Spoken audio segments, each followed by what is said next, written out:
지난 주일부터 4일 동안 치유와 회복을 위한 부흥성회가 은혜 중에 잘 마쳤습니다.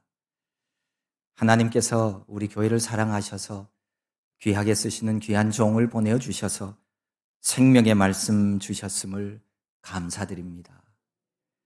그리고 사모하는 마음으로 은혜의 자리에 함께 해 주셔서 하나님이 주신 하늘의 복을 맛보신 우리 모든 성도님들께도 감사를 드립니다. 우리 받은 은혜 잃어버리지 않고 내 마음밭에 잘 심어서 또 잘 가꾸어서 30배, 60배, 100배의 열매를 맺는 천국의 백성들 다 되기를 바랍니다.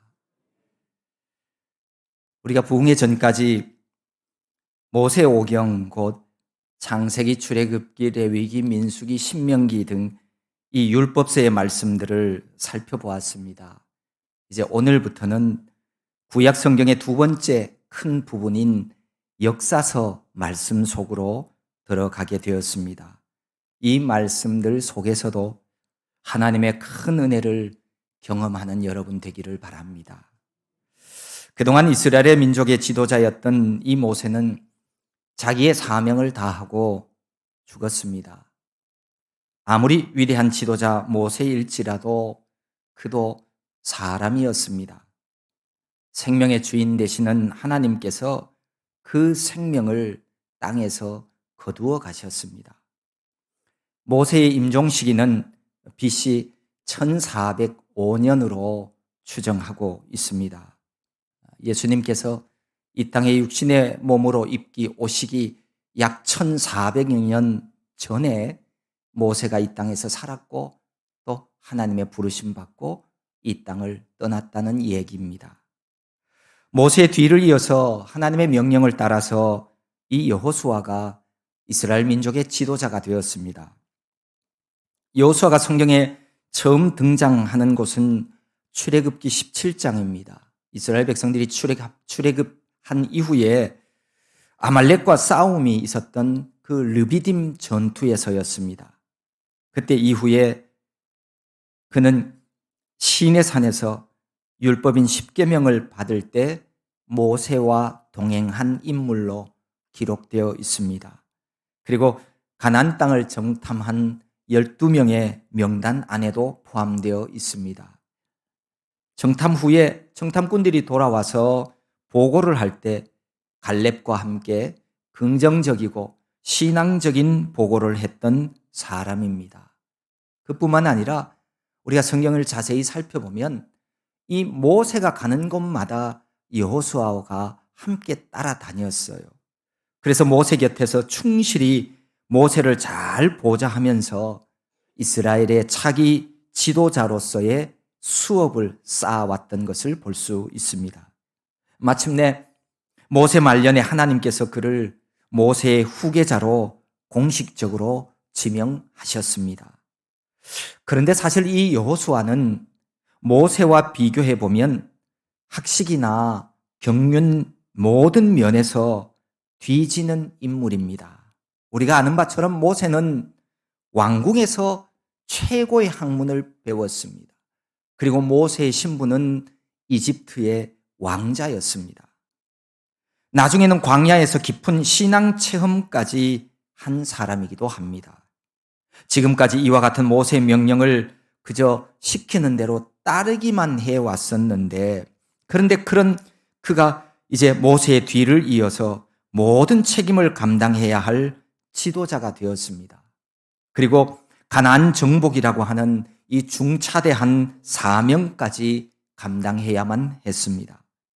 3절에 보면 하나님께서 여호수아에게 내가 모세에게 말한 바와 같이 너희 발바닥으로 밟는 곳은 모두 내가 너희에게 주었다라고 말씀합니다. 실제로 하나님은 과거 모세에게 신명기 11장에서 이렇게 약속해 주셨습니다. 너희의 발바닥으로 밟는 곳은 다 너희의 소유가 되리니 너희의 경계는 곧 광야에서부터 레바논까지와 유브라데 강에서부터 서해까지라. 너희의 하나님 여호와께서 너희에게 말씀하신 대로 너희가 밟는 모든 땅 사람들에게 너희를 두려워하고 무서워하게 하시리니 너희를 능히 당할 사람이 없으리라. 사실 아직 이 약속의 땅을 이스라엘 백성들이 차지한 것은 아니었습니다. 앞으로 정복해야 할 땅이었습니다. 그럼에도 이 여호수아에게 내가 이 땅을 주었다라고 완료형으로 표현하고 있는 이유가 있습니다. 우리가 믿는 하나님은 신실한 하나님이시기 때문입니다. 한번 약속한 것은 결코 변개하지 아니하시는 분이십니다. 그래서 이미 약속한 것이기에 그것이 반드시 이루어질 것이 당연하기 때문에 마치 이미 주신 것처럼 그렇게 표현하고 있습니다. 그렇습니다. 하나님이 말씀하시는 것은 반드시 이루어 주십니다. 어떤 누가 반대하고 방해한다고 하더라도 하나님은 뜻하신 바를 기필코 이루시는 능치 못함이 없으신 하나님이십니다. 그래서 하나님께는 실패란 것이 없습니다. 하나님은 전능하신 분이요 약속한 것을 반드시 이루는 분입니다. 예를 들어서 영접하는 자, 곧 그 이름을 믿는 자들에게는 하나님의 자녀가 되는 권세를 주셨으니 라고 말씀하셨잖아요. 그러면 정말 누구든지 예수 그리스도의 이름을 믿는 자는요 다 하나님 자녀 됩니다. 다 구원받습니다. 누구든지. 우리가 오늘 종려주일입니다. 주님의 죄를, 우리의 죄를 주님이 사해 주시려고 십자가를 지기 위해서 예루살렘 성에 들어오실 때 백성들이 종려나무 가지를 꺾어서 흔들었다는 그 환영했기 때문에 붙여진 이름입니다. 우리 위에 고난받으시고 부활하신 예수 그리스도를 나의 주, 나의 하나님, 나의 구원자로 영접하는 자마다 우리 모두는 누구든지 하나님의 자녀가 되어집니다. 누구든지 예수 믿으면 멸망하지 않고 영생을 얻습니다. 그러니까 여러분, 우리가 이 땅의 삶을 살아가는 동안에 뭐 할 것도 많지만, 그런데 평생의 삶을 살아가면서요 뭐 권력이나 인기나 돈이나 재물이나 여러분 이 능력 믿거나 의지하지 마십시오. 더군다나 내 주먹을 믿거나 내 건강을 믿거나 여러분 이렇게 하지 말고 우리가 믿어야 할 분은 오직 예수 그리스도이십니다. 예수님을 믿으면 영원한 생명을 얻습니다. 이 여호수아가 새 지도자가 되어서 큰 중압감으로 인해서 두렵고 떨릴 때 하나님께서 그에게 나타나셔서 소명을 주셨습니다. 그러면서 무엇보다도 강하고 담대하라 이렇게 말씀하십니다.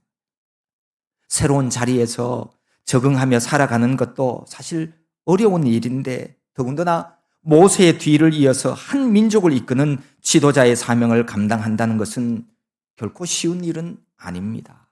무엇보다도 이제 요단강을 건너가서 가나안 땅 정복 전쟁을 통해서 그 땅을 일구어 나아가야 하는 이 여호수아에게는 무척 두렵고 떨렸을 것입니다. 이런 그에게 하나님은 6절에서 이렇게 말씀합니다. 강하고 담대하라. 너는 내가 그들의 조상에게 맹세하여 그들에게 주리라 한 땅을 이 백성에게 차지하게 하리라. 특별히 강하고 담대하라라고 하는 이 말씀은 6절, 7절, 9절 오늘 우리가 읽은 이 본문에서만 3번이나 말씀을 하십니다. 바로 지금 여호수아에게 가장 필요한 것이 용기였기 때문입니다. 그래서 하나님은 강하고 담대하라라고 하는 이 말씀을 3번이나 거듭거듭 말씀을 하고 있습니다. 여러분, 사실 용기가 필요한 것은 여호수아만 아니에요. 우리 모두에게도 믿음의 용기가 필요합니다. 하나님이 보내주신 삶의 자리에서 선한 싸움을 싸우며 하나님이 주신 사명을 감당하기 위해서는 무엇보다 우리에게 필요한 것이 믿음의 용기입니다. 우리가 과거를 돌아보면 후회하는 일이 있죠.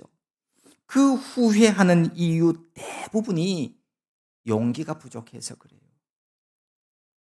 용기가 없어서 아닌 것을 아니라고 말하지 못했고, 용기가 부족해서 유혹을 떨쳐버리지 못했어요. 돈을 잃어버리는 것은 인생의 절반을 잃는 것이다. 하지만 용기를 잃는 것은 인생의 전부를 잃는 것이다. 라고 누군가는 말했습니다.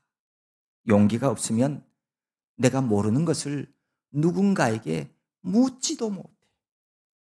용기가 없으면 내가 하나님 앞에 나아가지도 못해. 용기가 없으면 하나님 앞에 나아가 기도하고 간구하지도 못해요. 그러니 그런 사람은 발전도 없고 성숙해질 수도 없어요. 당연히 더 나은 삶을 살아갈 수도 없어요. 믿음의 용기를 가지고 하나님이 주신 사명의 자리에서 날마다 전진하고 승리하는 그런 성도 될 수 있기를 바랍니다. 우리가 잘 아는 해밍웨이의 노인과 바다라는 작품이 있습니다. 84일간 한 마리의 고기도 잡지 못한 그야말로 한물간 노인이 1박 2일의 사투 끝에 거대한 청새치 큰 고기를 잡았습니다. 그런데 돌아오는 중에 상어떼를 만났어요. 그 상어떼로부터 그 청새치를 지키기 위해서 싸우는 이야기입니다. 그 노인은 자신이 감당하기 힘든 사투를 벌입니다. 불가능에 가까운 일을 위해서 몸이 부서지도록 맞서고 도전합니다. 그리고 기도합니다. 그 기도는 자신에게 달려드는 그 상어떼를 없애달라는 그런 기도가 아니었어요. 상어를 물리칠 수 있도록 힘을 달라는 기도였습니다. 많은 사람들은 불가능에 포기하지 않고 맞서고 도전하는 그 노인의 모습에 큰 용기와 힘을 얻습니다. 여러분, 우리 인생에는 반드시 내 힘에 겨운 일들을 만나게 되어 있습니다. 이 세상 사는 동안 역경과 폭풍우가 없는 사람은 없습니다. 흔들리지 않고 피는 꽃도 없고요. 그런 사람, 그런 인생도 없습니다. 하지만 그런 힘겨운 싸움에서도 살아남을 수 있는 이유는 하나님이 새 힘과 용기를 주시기 때문입니다. 우리가 기도할 때 하나님은 우리에게 그 문제와 맞서 싸울 새로운 힘과 능력을 주십니다. 누군가의 말처럼 용기란 두려움을 모르는 것이 아니라 극복하는 것입니다. 용기가 필요할 때 하나님께 달라고 구하십시오. 기도하십시오. 그러면 그분이 능히 이 세상을 이길 힘도 능력도 지혜도 주십니다. 그래서 용기가 필요한 이 여호수아에게 하나님께서 강하고 담대한 용기를 주시는 거예요.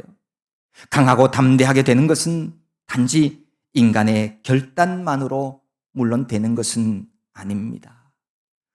내가 강하고 담대해야지.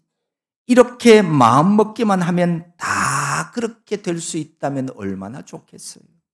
그런데 그렇게 되지 않습니다. 그러하기에 하나님은 강하고 담대할 수 있는 중요한 방법 2가지를 여호수아에게 말씀해 주시는 거예요. 5절에 보면 하나님은 이렇게 말씀합니다. 내 평생에 너를 능히 대적할 자가 없으리니 내가 모세와 함께 있었던 것 같이 너와 함께 있을 것임이니라. 내가 너를 떠나지 아니하며 버리지 아니하리니. 이 말씀이 여호수아가 마음을 강하게 할 수 있는 이유와 근거가 되는 말씀입니다. 바로 임마누엘의 약속을 붙드는 것입니다. 임마누엘이란 하나님이 우리와 함께 하신다는 뜻입니다. 진실로 우리 사람은 스스로 강하고 담대하게 될 수 있는 그런 존재가 아니, 내 안에 그런 능력을 가진 존재도 아닙니다. 오직 하나님이 우리와 함께 하시기 때문에 우리는 강하고 담대할 수 있습니다. 모세와 함께 있었던 것 같이 내가 너와 함께 있을 것이다. 내가 너를 떠나지 아니하며 버리지 아니하겠다는 하나님의 약속이 여호수아를 강하고 담대하게 만들어 주었습니다. 하나님께서 여호수아를 떠나지 않고 버리지 아니하시고 함께 하시기에 여호수아는 정말 누구보다도 강하고 담대하게 하나님이 주신 사명을 감당하는 그런 삶을 살아갈 수 있었습니다. 강하고 담대하기를 원하십니까? 그러면 임마누엘의 하나님을 믿으십시오. 하나님과 함께하는 삶을 살아가십시오. 그러면 세상이 감당치 못할 사람, 강하고 담대한 사람이 되어 이 땅의 삶을 살아갈 수 있습니다.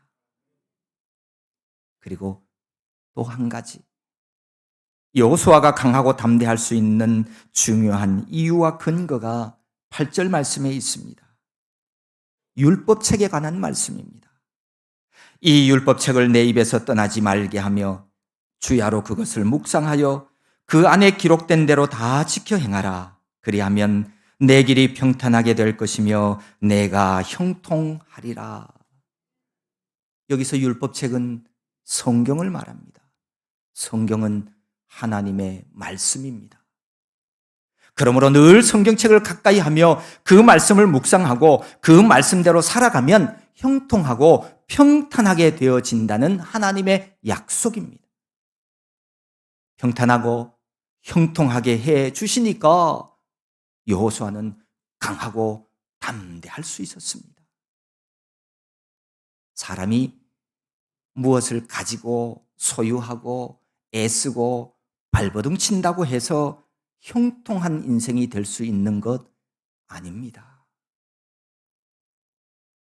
하나님 말씀인 성경을 입에서 떠나지 말게 해야 합니다. 그리고 주야로 말씀을 묵상하며 성경에 기록된 대로 다 지켜 행하는 자가 되십시오. 바로 그 사람이 강하고 담대하게 이 세상을 살아갈 수 있는 그런 사람입니다. 주일날에만 성경 한번 이렇게 펼쳐보고는 탁 닫아버리는 그런 후탁 성도가 되어서는 안 됩니다.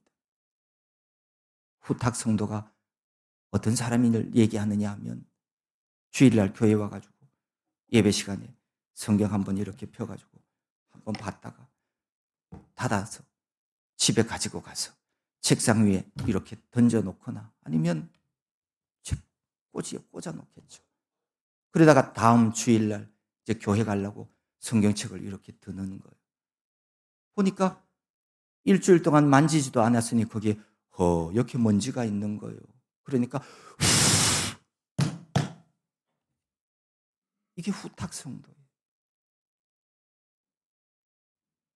하나님의 말씀은 우리 생활 속에서 실천하고 지켜 행하라고 주신 말씀이지 책상에 올려놓거나 책꽂이에 꽂아놓으라고 하나님이 성경책을 우리에게 주신 것이 아니에요.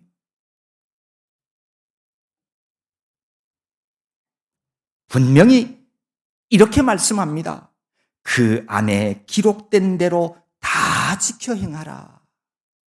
내가 좋아하는 말씀이나 내가 지킬 만한 말씀만 골라서 순종하는 것이 아니라 여기에 기록된 말씀을 진리의 말씀으로 믿고 다 지켜 행하라는 말씀입니다. 적어도 하나님을 믿는다는 것은요, 죄악을 먹고 마시는 불순종의 삶을 살아가는 게 아니에요. 말씀을 지켜 행하며 그렇게 살아가는 시간이 더 많아지는 것, 그게 믿음 생활이고 신앙 생활이에요. 그러니까 우리가 하나님 앞에 기도할 때 하나님, 제가 아직도 하나님 앞에 부족한 점이 많이 있지만 그래도 오늘 하루도 지난 일주일도 말씀을 지켜 행하며 살아왔습니다.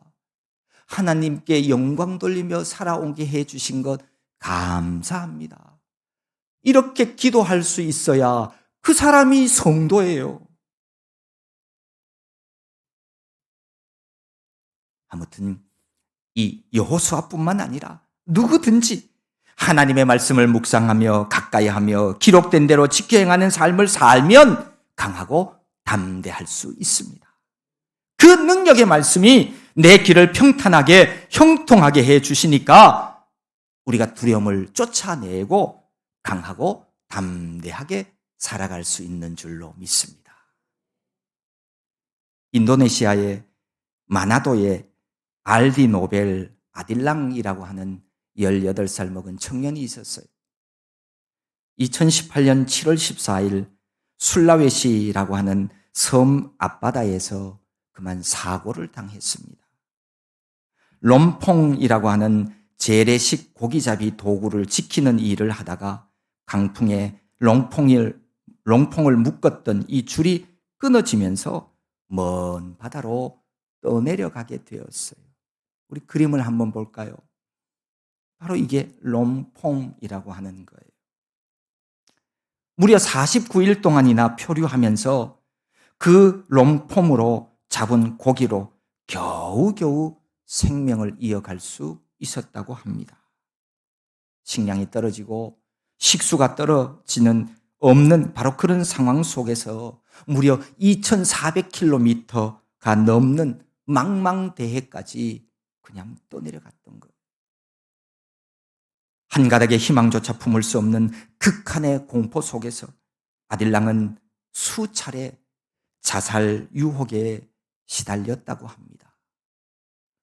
뗏목에서 바다로 뛰어들기만 하면 자신의 끔찍한 현재의 이 고통이 다 끝날 것만 같은 그런 유혹이 계속 자기의 마음을 두드리는 거예요. 하지만 아딜랑은 그때마다 부모님의 조언을 떠올렸다고 합니다. 그 부모님은 평소에 아딜랑에게 이렇게 말했다고 그래요. 아딜랑, 너가 힘들고 고통스러울 때를 만나거든 하나님께 기도해. 그러면 하나님이 고통이 줄어들게 해 주실 거야. 아딜랑은 시련을 이길 수 있게 해달라고 기도했습니다. 그리고 그 엄청난 두려움과 고통을 줄이기 위해 성경 말씀을 찾아 읽었습니다. 아딜랑의 부모도 실종 소식을 접한 뒤에 기도에 전념했습니다. 모친은 AFP 통신과의 인터뷰에서 아들이 실종됐다는 소식을 전해 듣고 우리가 할 수 있는 것은 오로지 기도뿐이었습니다. 이렇게 밝혔습니다. 결국 이 아딜랑 청년은 그곳을 지나던 화물선에 의해서 49일 만에 극적으로 구조가 되었습니다. 지옥 같은 고통과 자살 유혹을 성경 말씀을 읽으며 버텨왔기 때문에 그는 결국 구원받았습니다. 우리가 만나게 되는 역경과 두려움 속에서 우리를 지탱하게 하는 힘은 어디서 올까요? 진리의 말씀인 성경입니다. 하나님 말씀만이 연약한 인생들을 강하고 담대하게 만들어줍니다. 그래서 하나님은 여호수아에게 율법책을 입에서 떠나게 하지 말라고 하십니다. 진리의 말씀을 다 지켜 행하는 자가 되어서 형통의 열매 얻으며 용기 있는 삶을 살라고 말씀하십니다. 그렇습니다. 하나님의 말씀인 성경은 오늘 우리 모두를 강하고 담대하게 만들어줍니다. 하나님이 우리에게 주신 모든 성경은 하나님의 감동으로 된 것으로 교훈과 책망과 바르게 함과 의로 교육하기에 유익한 책입니다. 이것은 하나님의 사람으로 온전하게 만들며 모든 선한 일을 행할 능력을 갖추게 함입니다. 그래서 이 성경 말씀을 우리 모두에게도 주셨고 가까이 하고 지켜 행하라고 말씀합니다. 오늘날 힘들고 어려운 시대를 살아가는 여러분, 우리도 여호수아에게 주신 말씀대로 행하여서 두려움 쫓아버리고 강하고 담대하게 살아가야 하겠습니다. 이것을 위해서 결코 나를 떠나지 않고 버리지 아니하시는 하나님, 이 하나님과 함께하는 삶을 살아갑시다. 또한 우리가 아무리 바쁘고 내 마음을 빼앗는 유혹이 있어도 거기에 무릎 꿇지 말고 약속의 말씀인 성경을 가까이 하고 묵상하며 지켜 행하는 순종의 사람들로 살아갑시다.